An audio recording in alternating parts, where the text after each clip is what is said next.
Hi, I'm Deborah Gray, and this is my son, Lawrence Gager. You've probably seen a lot recently about something called smiling depression. We're going to talk about it and why it's actually more dangerous than major depression. Smiling depression is actually, its technical term is Persistent Depressive Disorder, although for a long time it was known as dysthymia. It's also known as high-functioning depression.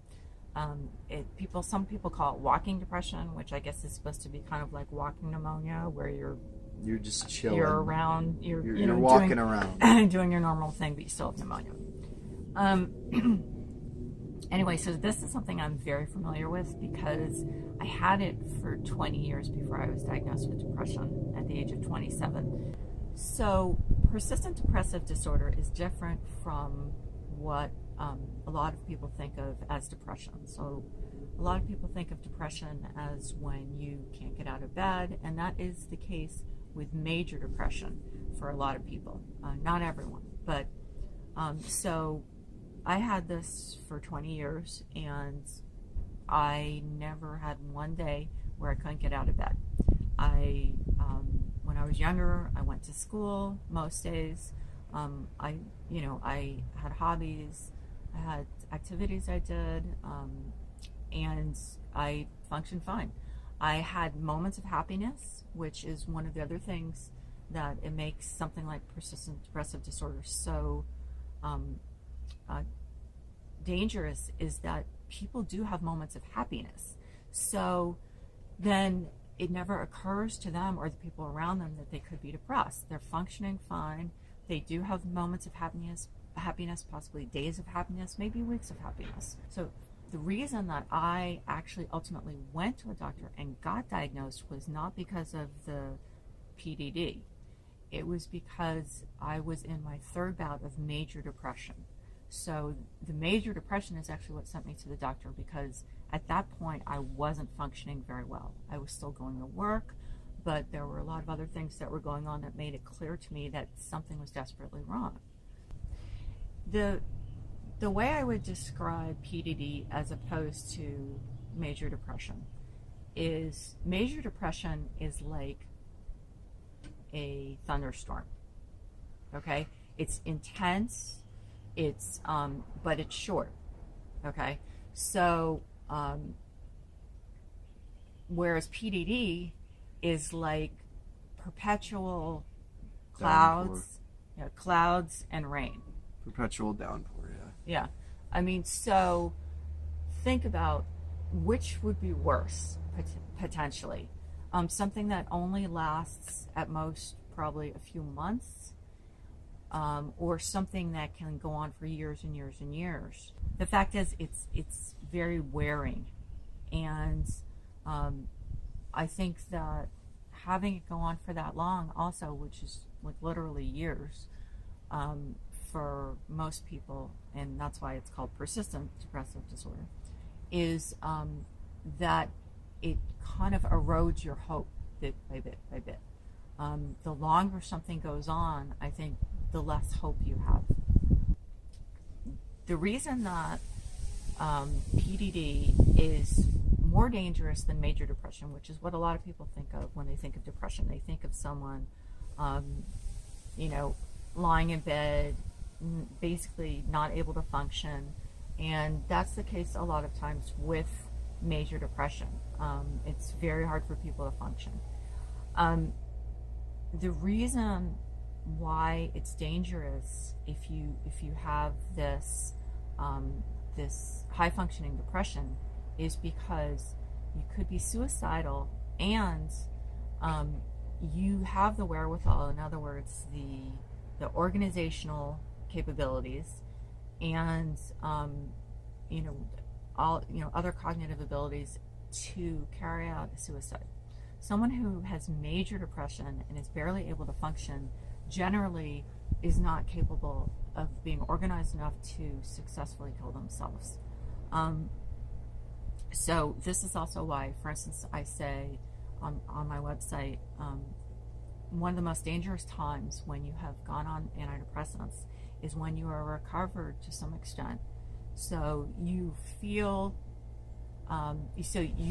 your functioning is better, but you still are not at the point where your depression is gone. So the danger is essentially with people with PDD is they fly under the radar. They may know that they have depression, but they're able to hide it so well at work, at school, wherever, that, from their friends, maybe even from their family if they're an adult, that no one around them knows and isn't able to check on them like you really need to do with a friend or family member who has depression, and gauge the level of their depression. Ask important things like, are you suicidal? If you're are you having suicidal thoughts? If you're having suicidal thoughts, do you have a plan? Do you have a concrete plan? And also, just aside from things like trying to make sure they don't kill themselves, things like just checking in and giving them support, and giving them support with a recognition that their situation is different from your friends who don't, and family members who don't have depression. And it's really important, if you think that you might have PDD or that you know someone who might have PDD, is to seek help, talk to a doctor. If the doctor finds that it's not the case, fine. It's no big deal. Because think about the alternative. The alternative is missed time, especially if you're young. It can change the course of your life, and not for the better. And life is short. It's very short. You don't want to. I wish we could get the years back that you lost. And, it wasn't 20 years, but it certainly was, it was 10 years, I'd say, maybe. Close. It felt like a long time. And it's worth taking the time, doing the research. Do research, read up. If this sounds like something that you or someone might have, just do the research and make an appointment with a doctor. And another lesson I learned: once in a while, you do have a doctor that will brush off your concerns. If you feel in your gut that something's wrong with you or someone else, you just persist. Okay, you talk to someone else. It's really important. I actually went to a doctor when I was diagnosed when I was 27. When I was 21 or 22, I went to a doctor and I said, I think something's wrong. It feels like, and you can laugh at this if you want, it feels like PMS lasts all month. And so I think he meant well, but basically he told me to log my moods, but he didn't make a follow-up appointment. And the thing is, I was in a major depression at that point, and I was in my last semester of my senior year in college. I was worrying about getting a job. I was trying to make sure I passed math, which I found out at the last minute I had to do to graduate college. And I wasn't in any kind of emotional shape to do it. Maybe if you had given me some kind of chart or something that was a little more organized. So then I went on another 5 years with depression. And so trust yourself. If you think something's wrong, just be really persistent. Because you may run into people who say, oh, well, you seem to be doing okay. You seem to be walking and talking and working or going, or, yeah, making your grades. Being a functioning person. So it's really important, because of the possible tragic consequences for you or for someone to take this seriously. Even if someone's functioning, that's not really the definition of a good life. you know, that's not what I'd call a good life. Me neither. Functioning is not what life is supposed to be about. So if you want to learn more about my experience with depression, I'll put a link to my story in the description.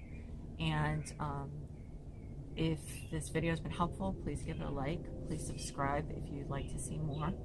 And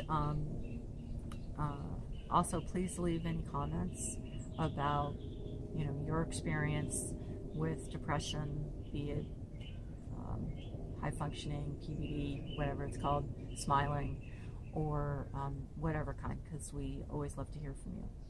Thanks for watching, and we'll see you next time.